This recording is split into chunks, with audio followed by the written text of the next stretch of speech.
Mutual fund series 5A का mock test chapter number 9 से लेंगे।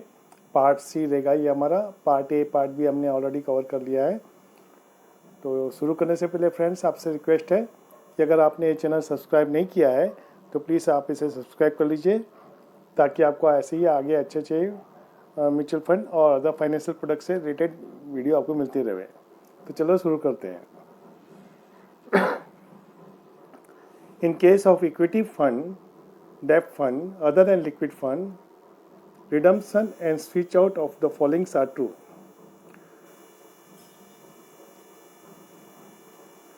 Cut-off time is 3 p.m. Second option है same day NAV if received before cut-off time. Next option है next day NAV for application received after cut-off time. और last option है all of the above. तो friends इसका correct answer है all of the above. ये सभी option सही है। आज की at present cut off time 3 PM है। इक्विटी ओरिएंटेड स्कीम और डेब्ट स्कीम लिक्विड फंड को छोड़ के आइदर रिडम्पशन और स्विच आउट जो भी है तो सेम डे एनएवी रहेगा अगर कट ऑफ टाइम के पहले दिया है, और नेक्स्ट डे एनएवी रहेगा अगर कट ऑफ टाइम के बाद में अगर एप्लीकेशन सबमिट हुआ है तो। Next question, in case of liquid fund redemption and switch out following are true. Cut-off time is 3 p.m. NAV of the day immediately preceding the next business day if received before cut-off time. And third option है next business day NAV for application received after cut-off time. The correct answer है all of the above. तो liquid fund में NAV daily calculate होता है हर calendar day पे। तो इसीलिए अगर यहाँ पे दिया है सेकेंड ऑप्शन ज़रा ध्यान से पढ़िएगा, NAV of the day immediately preceding the next business day if receive before cut off time. अगर कट ऑफ टाइम से पहले दिया है तो कौन सा NAV रहेगा, जो नेक्स्ट बिजनेस डे रहेगा उसके पहले का दिन का।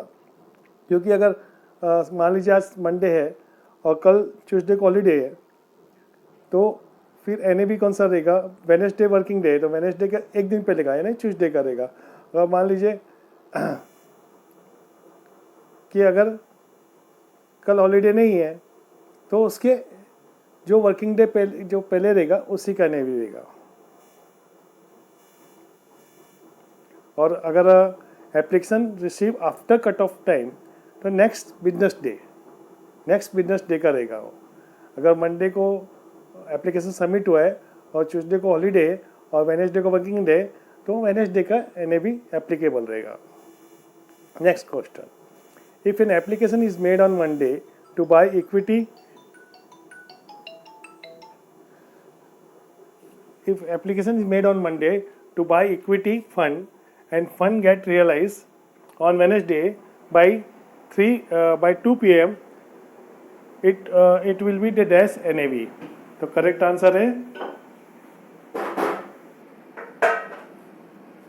आंसर है Wednesday.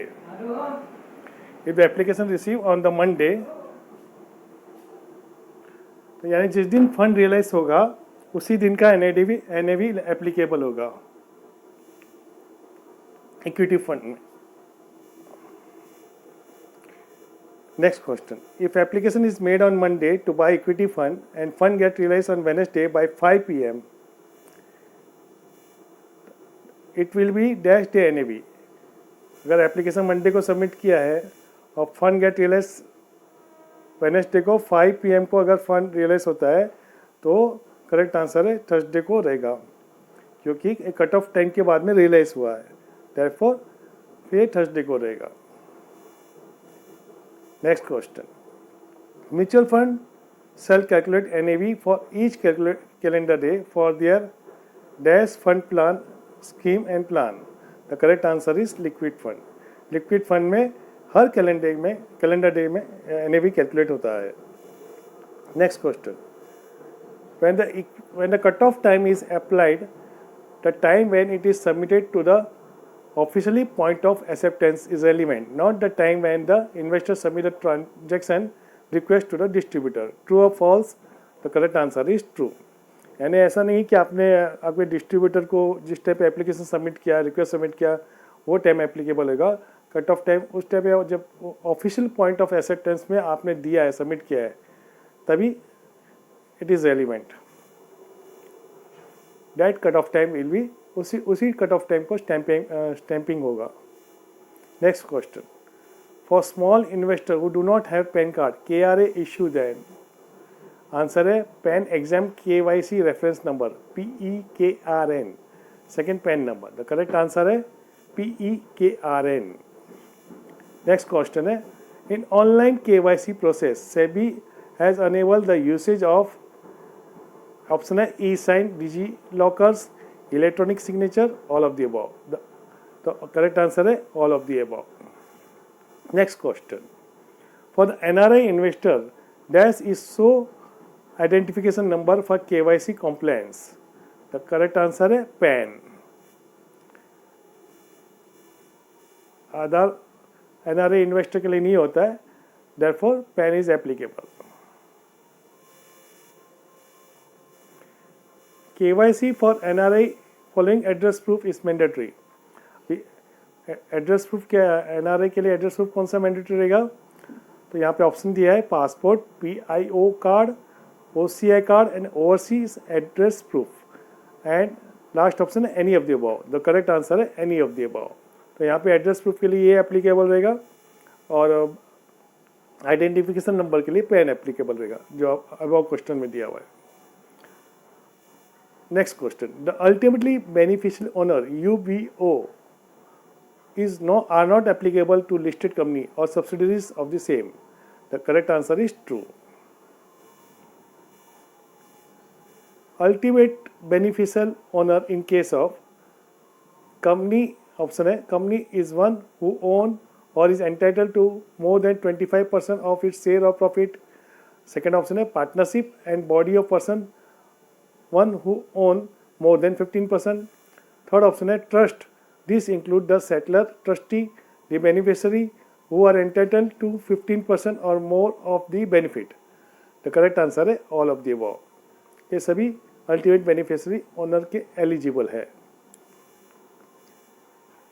Next question, if there is a change in the status of investor after information is first provided, then the same has to be requested to mutual fund within dash day. The correct answer है 30 days. Next question, SIP is approach where investor invest constant amount at regular interval or one time. The correct answer है regular interval. SIP में at regular interval पे एक constant amount of amount invest करता है, उसे SIP कहते हैं।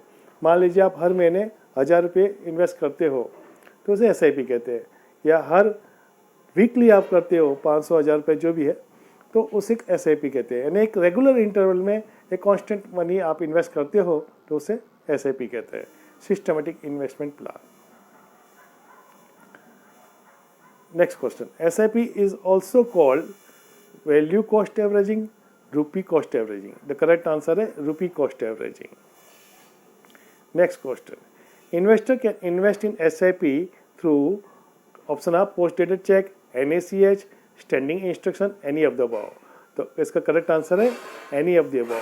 तो आप किसी भी ऑप्शन से आप पेमेंट कर सकते हो, SIP शुरू कर सकते हो। Next question, an SIP can also be initiated during new fund after NFO, new fund offer NFO। आप NFO के टाइम पे भी SIP शुरू कर सकते हो। The correct answer is true. Next question, investor offering for repurchase a constant value of unit over a period of time is known as, answer है SWP SIP। तो करेक्ट आंसर है SWP, systematic withdrawal plan.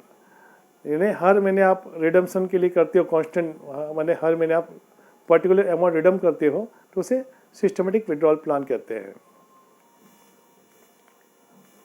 Generally तभी किया जाता है जब भी आप गोल के नज़दीक रहते हैं, तभी SWP किया जाता है।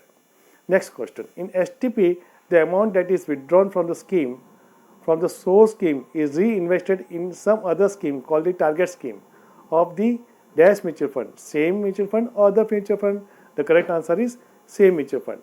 एक ही म्यूचुअल फंड की स्कीम से एक स्कीम से दूसरी स्कीम में ट्रांसफर होता है जो फंड रेगुलर इंटरवल पे, उसे STP कहते हैं। और एक ही ट्रांजेक्शन में होता है, एक स्कीम से दूसरे स्कीम में, उसे स्विच कहते हैं। तो last question, in case of minor the SIP will be register only till the date of minor attaining majority. Option है ट्रू और false, the correct answer is true. यहाँ पे जैसे कोई माइनर का अकाउंट है, तो जब वो 18 साल का हो जाएगा तो उसका अकाउंट फ्रीज हो जाएगा, उसे KYC करना होगा, फिर उसका अकाउंट एक्टिवेट होगा। सो फ्रेंड्स, हमने ये सभी क्वेश्चन सॉल्व किए हैं। तो लेट्स सी, अभी हम इसे सबमिट करके देखते हैं कि हमारे कितने आंसर सही गए हैं। व्यू स्कोर में जाते हैं।